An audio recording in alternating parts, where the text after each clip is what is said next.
Olá, queridos irmãos, sejam bem-vindos ao nosso momento de meditação. Hoje eu quero contar uma historinha para os irmãos, cujo título é A História de Ted. O texto para a nossa meditação está em Provérbios 8:7, mas antes de abrirmos a Bíblia, vamos orar? Querido Deus, neste momento eu quero que o Senhor nos abençoe com entendimento e sabedoria para compreendermos a Tua Palavra. Que o Senhor nos abençoe e nos guarde. Em nome de Jesus, amém. O texto diz: porque a minha boca proclamará a verdade, e os meus lábios abominam a impiedade.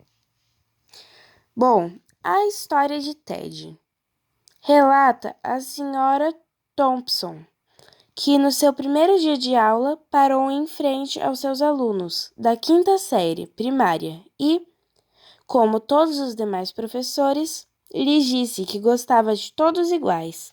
No entanto, ela sabia que isso era quase impossível, já que na primeira fila estava sentado um pequeno garoto chamado Ted. A professora havia observado que ele não se dava bem com os colegas de classe e, muitas vezes, suas roupas estavam sujas e cheiravam mal. Houve até momentos em que ela sentia prazer em lhe dar notas vermelhas, ao corrigir suas provas e trabalhos.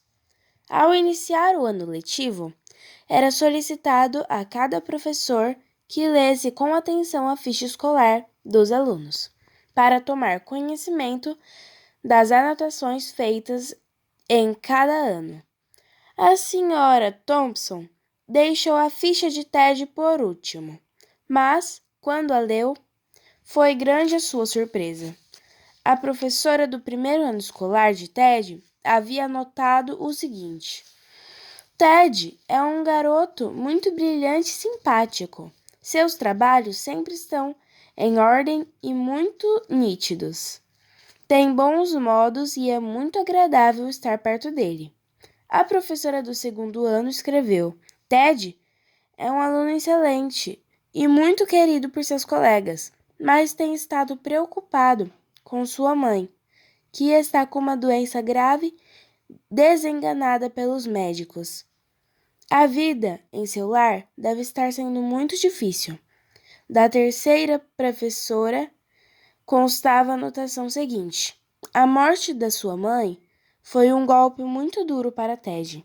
Ele procura fazer o melhor, mas seu pai não tem nenhum interesse e logo sua vida será prejudicada se ninguém tomar providências para ajudá-lo. A professora do quarto ano escreveu: Ted anda muito distraído e não mostra interesse algum para os estudos. Tem poucos amigos e muitas vezes dorme na sala de aula. A senhora Thompson se deu conta do problema e ficou terrivelmente envergonhada. Sentiu-se ainda pior quando lembrou dos presentes de Natal que os alunos lhe haviam dado, envoltos em papéis coloridos, exceto o de Ted, que estava enrolado num papel marrom de supermercado.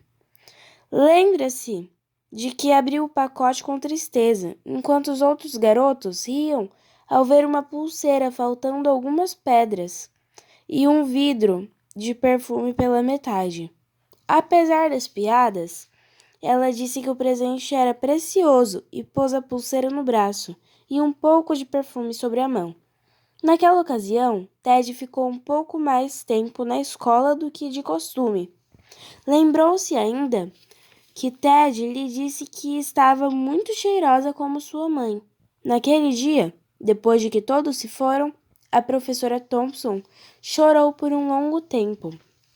Em seguida, decidiu-se mudar sua maneira de ensinar e passou a dar mais atenção aos seus alunos, especialmente a Ted. Com o passar do tempo, ela notou que o garoto só melhorava, e quanto mais ela lhe dava carinho e atenção, mais ele se animava. Ao finalizar o ano letivo, Ted saiu como o melhor da classe. Um ano mais tarde, a senhora Thompson recebeu uma notícia em que Ted lhe dizia que ela era a melhor professora que teve na vida. 6 anos depois, recebeu outra carta de Ted, contando que havia concluído o 2º grau e que ela continuava sendo a melhor professora que tivera. As notícias se repetiram, até que um dia ela recebeu uma carta assinada pelo Dr. Theodore Studward, seu antigo aluno, mais conhecido como Ted. Pois é, queridos irmãos, como diz o velho ditado, às vezes nós julgamos o livro pela capa, pois na Bíblia diz: o homem olha a aparência, mas Deus olha o coração. Deus está disposto, queridos irmãos, a ser o nosso melhor professor. Ele está disposto a nos ensinar com paciência e com muita gratidão do que aprendemos verdadeiramente. Ele está disposto, queridos irmãos, a nos levar para o céu. E Ele está disposto a nos salvar e dar-nos a vida eterna. Neste momento, os irmãos que estão assistindo agora aceitam esse convite? Vamos orar? Querido Deus, neste momento, queremos entregar nossas vidas ao Senhor, pois o Senhor é nosso Pai eterno e eterno Consolador. Que o Senhor nos abençoe e nos guarde. Em nome de Jesus, amém.